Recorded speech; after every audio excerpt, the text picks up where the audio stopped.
Auzubillahiminash-shaytanir-rajeem. Bismillahir-rahmanir-rahim.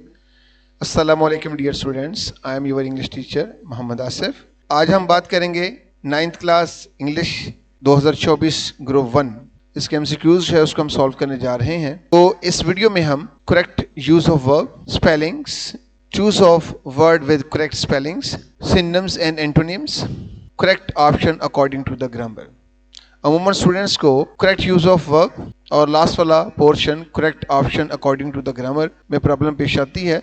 Students के concepts clear नहीं होते जिसकी वजह से वो करेक्ट ऑप्शन जो है वो चूज नहीं कर पाता. अल्हम्दुलिल्लाह अगर आप जो है इस वीडियो को गौर से देखेंगे और तमाम कॉन्सेप्ट जो क्लियर करवाए जाएंगे उनको आप कॉन्सेप्ट अपने क्लियर कर लेंगे तो इंशाअल्लाह अज़ीज़ 100% मार्क्स जो है MCQs में उसकी गारंटी जो है वो दी जाती है. कन्फर्म 100% मार्क्स आप गेन कर सकते हैं. तो चलते हैं हम अपने पेपर की जानब. तो हमारे सामने है paper Faisalabad board annual 2024, code है 5013. तो हमारे पास MCQs का फर्स्ट पोर्शन बाकी है. तो हमारे पास MCQs का फर्स्ट पोर्शन है, उसका फर्स्ट क्वेश्चन है I dash a book when the bell rang. इसमें हमारे पास दो क्लॉजेस हैं, एक है आई डैश अ बुक, दूसरा है व्हेन द बेल रैंग. हमारे पास दो क्लॉजेस हैं. दूसरी क्लॉज में when the bell rang very clear है कि पास्ट इंडेफिनिट टेंस यूज किया गया है. अगर एक क्लॉज में पास्ट इंडेफिनिट टेंस हो तो दूसरी क्लॉज में या तो पास्ट परफेक्ट टेंस होता है या पास्ट परफेक्ट कंटिन्यूस. दूसरी क्लॉज में या तो पास्ट परफेक्ट टेंस होता है या फिर पास्ट कंटिन्यूस टेंस होता है. अब हमारे पास ऑप्शन में रीडिंग है, वॉज रीडिंग है, इज रीडिंग है और वेल रीडिंग है. लिहाजा हमारे पास सूटेबल ऑप्शन जो है वो वॉज रीडिंग है. दूसरे MCQ की तरफ जाते हैं. She dash why we had wanted to leave early. दूसरी क्लॉज अगर हम गौर करें, why we had wanted, had के साथ थर्ड फॉर्म है यानी पास्ट परफेक्ट टेंस है. जैसे कि अभी हमने ऊपर वाली एग्जांपल में बात की है कि हमारे पास जो है अगर एक तरफ पास्ट इंडेफिनिट टेंस हो तो कॉम्बिनेशन या तो पास्ट कंटिन्यूस टेंस का होता है या पास्ट परफेक्ट टेंस का. अब यहाँ पे हमारे पास जो है दूसरी क्लॉज में पास्ट परफेक्ट टेंस मौजूद है. इसका मतलब है कि हमारे पास जो है या तो पास्ट इंडेफिनिट टेंस के साथ कॉम्बिनेशन बनेगा. तो देखते हैं हमारे पास जो सूटेबल ऑप्शन है वो आस्क्ड है और ये पास्ट इंडेफिनिट टेंस है. तो सेंटेंस को यूं बनेगा she asked why we had wanted. Number 3 है she dash to school an hour ago. An hour ago ये पास्ट इंडेफिनिट टेंस की सिंबल होती है. तो हमारे पास जो है गोज है, वेंट है, गो है और गॉन है. तो जैसा कि आपको पता है कि सूटेबल ऑप्शन जो है वो वेंट होगा क्योंकि ये पास्ट इंडेफिनिट टेंस है. हम बढ़ते हैं नंबर 4 की जानब. Do you dash to school every day. जैसा कि आप देख रहे हैं डू यू से सेंटेंस स्टार्ट हुआ है और डू जो है हेल्पिंग वर्ब होता है प्रेजेंट इंडेफिनिट टेंस का. इसके साथ फर्स्ट फॉर्म ऑफ वर्ब आती है. लिहाजा हमारा सूटेबल ऑप्शन जो है वो होगा go. Do you go to school every day. Number 5 she dash to school. Number 5 she dash for London tomorrow. ये फ्यूचर डिस्क्राइब किया गया है. फ्यूचर को डिस्क्राइब करने के दो तरीके होते हैं. या तो हम फ्यूचर इंडेफिनिट टेंस के साथ यानी विल शेल के साथ फर्स्ट फॉर्म का इस्तेमाल करते हैं या फिर जो प्लान्ड फ्यूचर होता है उसको हम प्रेजेंट कंटिन्यूस टेंस में करते हैं. लिहाजा is leave, has living, is living, leave ये हमारे पास ऑप्शन है. यहाँ पे विल और शेल का ऑप्शन मौजूद नहीं है. लिहाजा हमारा सूटेबल ऑप्शन जो होगा वो is living present continuous tense होगा. नंबर 6 हमारे पास choose the word with correct spelling and fill up the bubble sheet. Number 6 eager है और ईगर के करेक्ट स्पेलिंग होते हैं EAGER. लिहाजा सी जो है वो हमारा सूटेबल ऑप्शन है. नंबर 7 पे इंसोम्निया है. Insomnia INSOMNIA. तो सूटेबल ऑप्शन जो है वो हमारा सी है. नंबर 8 है मिजरेबल. MISERABLE मिजरेबल यानी ए ऑप्शन जो है वो हमारा सूटेबल ऑप्शन है. उसके बाद नोमेनक्लेचर है. नोमेनक्लेचर के स्पेलिंग होते हैं NOMENCLATURE. इस तरह हमारा जो है बी सूटेबल ऑप्शन है.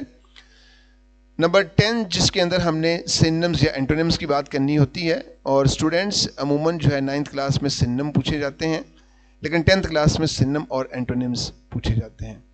लेकिन बाज़ का जो है 9th क्लास में भी कोई एक आध एंटोनिम्स पूछ लिया जाता है. लिहाजा आपको सिनोनिम और एंटोनिम्स दोनों ही रेडी करने चाहिए.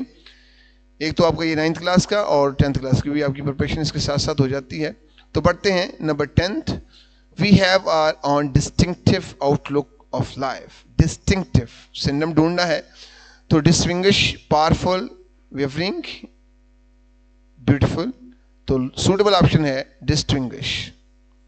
She remain steadfast, the underline word means, इस तरह भी हमने सिनोनिम जो है वो फाइंड करना होता है वर्ड मीन से।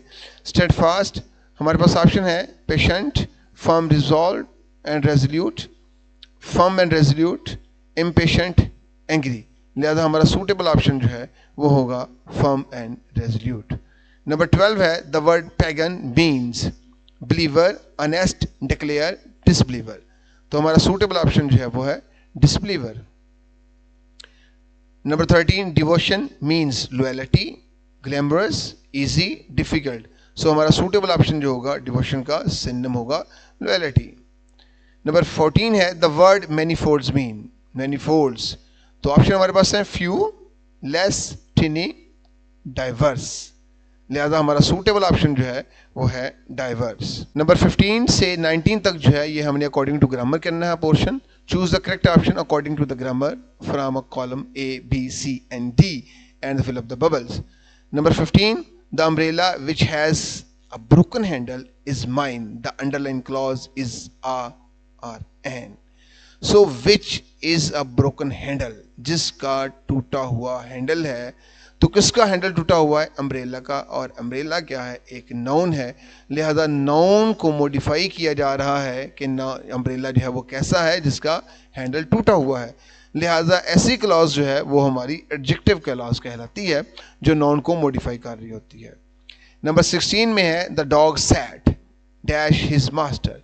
सो बिसाइड है, अलॉन्ग है, अक्रॉस है, ओवर है। तो हमारा सूटेबल ऑप्शन जो है वो है beside. The dog sad beside his master. Number 17 we void him go, और अंडरलाइन वर्ड है go. The underline word is R N. Gerund है, प्रेजेंट पार्टिसिपल है, पास्ट पार्टिसिपल है या इन्फिनेटिव है। तो जी डियर स्टूडेंट्स, मैं आपको बताता चलूँ कि we void him go, void हमारे पास जो है फाइनाइट वर्ब आ चुका है, यानी ऐसा वर्ब जो हमें टेंस के मतलब बताता है, और दूसरा इसके साथ जो वर्ब है वो फर्स्ट फॉर्म ऑफ वर्ब है। इस सूरत में जो हमारा सूटेबल ऑप्शन होता है वो इन्फिनेटिव होता है। लिहाजा ये हमारा इन्फिनेटिव वर्ब है।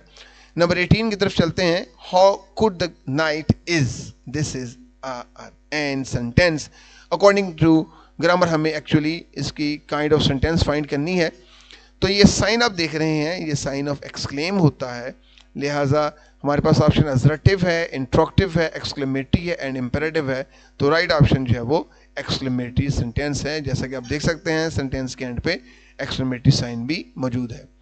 Number 19 the stinging remark is an example of. तो हमारे पास ये ग्रुप ऑफ वर्ड्स दिया गया है, आप देख रहे हैं। उस ग्रुप ऑफ वर्ड में द आर्टिकल है, स्टिंगिंग, रिमार्क। रिमार्क हमारा नाउन है, स्टिंगिंग जो है ये हमें जेरेंट भी नजर आ रहा है और ये एक्चुअली एडजेक्टिव भी होता है। लेकिन हमने बात करनी है एज अ होल की, एक सिंगल वर्ड की बात यहाँ नहीं की जा रही है, बल्कि यहाँ पे द स्टिंगिंग रिमार्क की बात की जा रही है। लिहाजा यहाँ हमारे पास जो है ये सूटेबल ऑप्शन जो है वो इसका नाउन फ्रेज है। उम्मीद है डियर स्टूडेंट्स आपको MCQs की टेक्निक समझ आ चुकी होगी। डियर स्टूडेंट्स, इंशाअल्लाह अज़ीज़ नेक्स्ट वीडियो में हम फैसलाबाद बोर्ड का 2024 का ग्रुप 2 का पेपर जो है वो आपसे डिस्कस करेंगे। इसके अलावा आपको इंशाल्लाह जल्द ही हम जो है अपने इसी चैनल पर आपको गेस्ट भी देंगे 9th क्लास की इंग्लिश का। तब तक के लिए इजाज़त दीजिए। बहुत शुक्रिया। फ़ी अमानिल्लाह।